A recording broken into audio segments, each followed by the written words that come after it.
ഞാൻ ശോഭ സമ്മതിച്ചില്ലെങ്കിലൊന്ന് ഓർത്തപ്പോ അടങ്ങിയിരിക്കാൻ തോന്നിയില്ല. സത്യത്തിൽ ഞാൻ മുറിയിലേക്ക് കടന്നു വരികയായിരുന്നു. പക്ഷേ ഈ കാര്യങ്ങൾ സംസാരിക്കണം എന്ന് പറഞ്ഞപ്പോ കടന്നു വരാൻ തോന്നിയില്ല, കേൾക്കാതിരിക്കാനും തോന്നിയില്ല. ക്ഷമിക്കണം. എന്തായാലും ഇത് വളരെ ചീപ്പായി പോയി. എനിക്ക് നേരത്തെ സംശയമുണ്ട്. ഒളിഞ്ഞു നോട്ടം എല്ലാവർക്കും ഇത്തിരിയുണ്ട്, ആ കുട്ടികൾക്ക് വരെ. എന്താടി പറഞ്ഞേ? ഒളിഞ്ഞു നോക്കിയെന്നോ? ആരാടി ഒളിഞ്ഞു നോക്കിയേ? എന്നെ എടീന്ന് വിളിച്ചോണ്ടല്ലോ. മിണ്ടരുത്.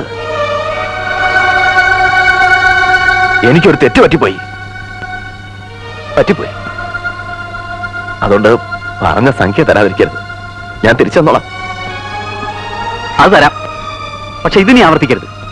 ഭയങ്കര കൾച്ചറലെസ് പരിപാടി അത്. കാളയുടെയും പോത്തിന്റെയും കൂടെ ജീവിക്കുന്നവർക്കാ കൾച്ചർ. വേണ്ട, ശോഭ പറഞ്ഞ തെറ്റൊന്നുമില്ല. നമ്മൾ കാളയുടെയും പോത്തിന്റെയും കൂടെ കഴിയണവരാ.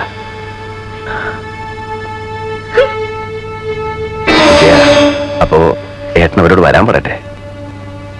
അവര് വന്നോട്ടെ, നമുക്കത് ഉടനെ നടത്താം. ഓ,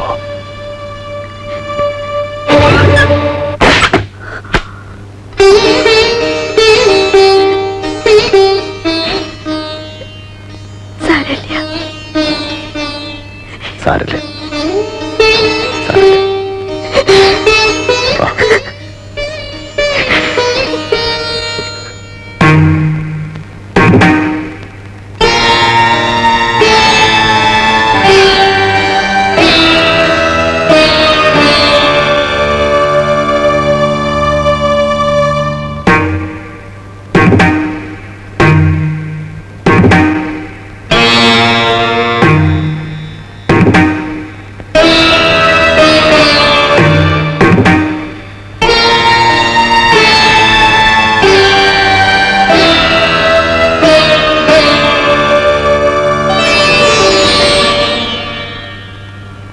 എന്താ രാഘവൻ നേരൊന്നും മിണ്ടാത്തേ?